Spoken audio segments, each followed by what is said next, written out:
welcome to Read. Today I want to talk about Malone Dies. This is the second book in Samuel Beckett's trilogy, and quick confession, this is my second attempt to film a video on this book, because the first time I tried, I hit record, started going, and was like, oh hi, this is Read. Today I'm going to be talking about Malone Dies. Now this book is about, and I had a giant brain fart. It was literally like the Lord of the Rings, I have no memory of this place, because even though it's been only, I don't know, 2 weeks since I read this book, I just remembered nothing about the plot of this book. The main idea that stuck with me is that we have our character narrator Malone, who's talking about writing a book, similar to Malloy in the first one. Malone is a writer, and Malone is an old man who's lying in bed, and we're focusing in, and we get a lot of meditation on his life, his process of writing. There's,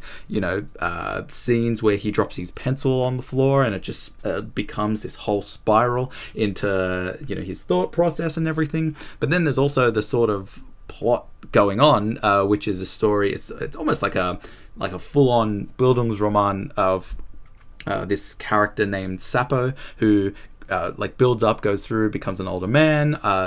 His name changes to McMahon.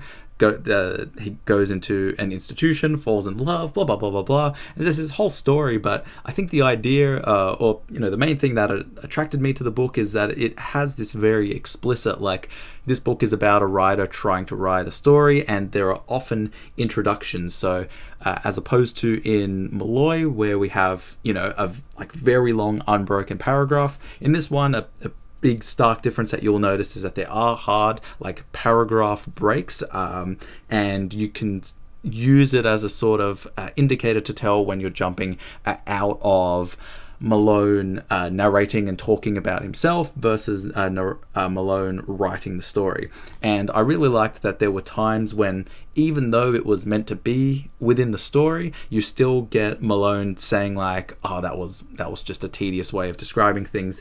It's not a very, I know that there's a lot of memes about I'm just writing a book about writing a book, but very rarely does it ever actually sort of land. And for me, the only two examples where it lands is it was in this trilogy, and in an implicit way, Don Quixote is about that as well. And I talked about that in my video, but I'm going to just jump in and almost just try and read some of the extracts and the vibe that I got, because again, so much of the actual plot of this trilogy, but just this book, Malone Dies, is kind of lost, but I very clearly remember the voice that I was hearing in my head narrating and just reading the book. And as I've mentioned a couple of times, that is sort of one of the big draws and the big appeals.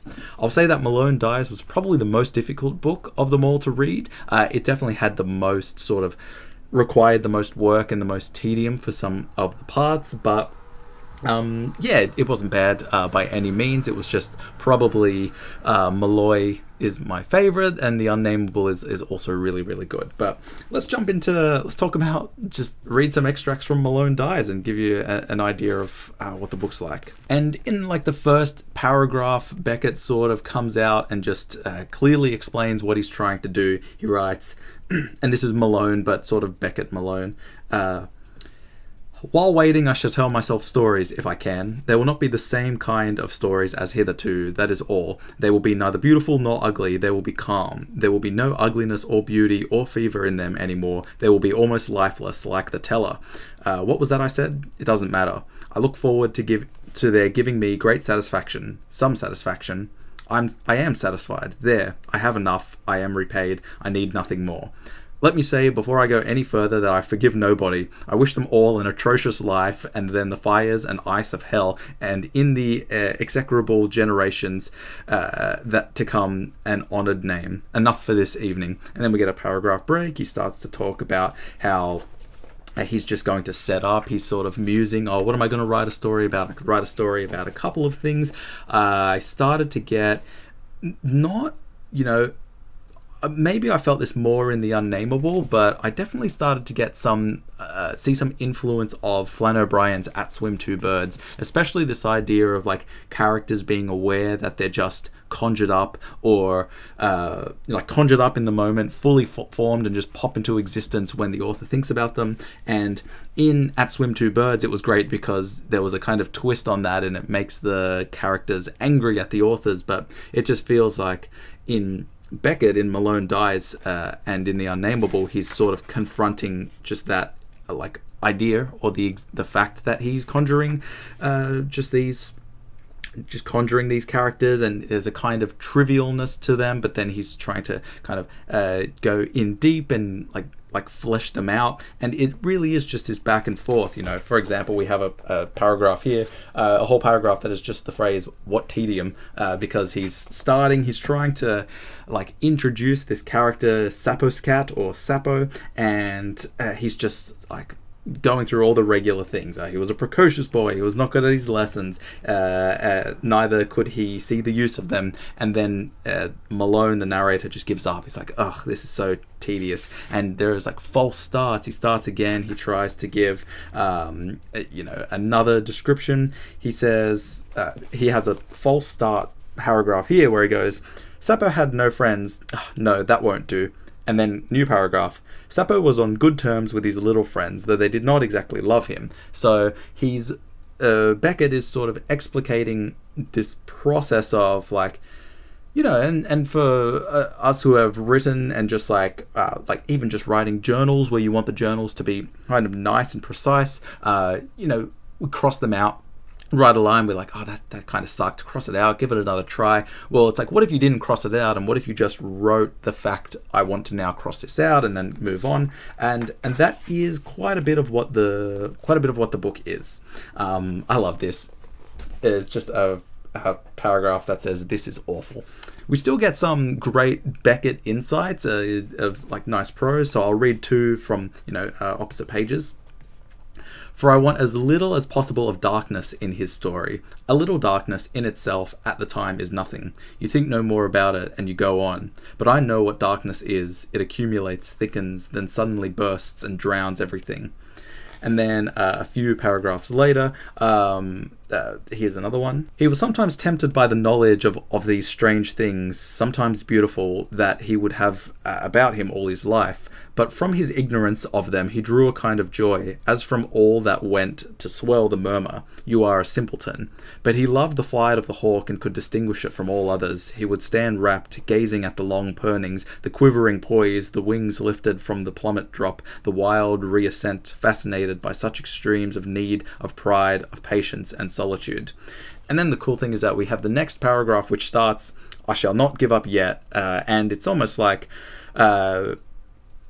which like that extract that I read, afterwards he says, I shall not give up yet, but before he writes, that's the this is awful paragraph. So it's sort of like this writer just trying something, false start, writing it, and then just having this confidence, this motivation boost, like, oh yeah, damn, I actually just did it.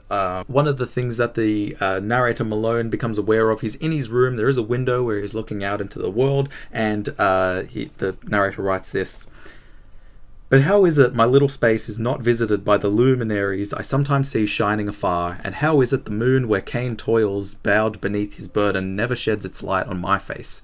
In a word, there seems to be the light of the outer world, and those who know the sun and moon emerge at such an hour, and at such another plunge again below the surface, and who rely on this, and who know that clouds are always to be expected, but sooner or later always pass away, and mine. But mine, too, has its alternations.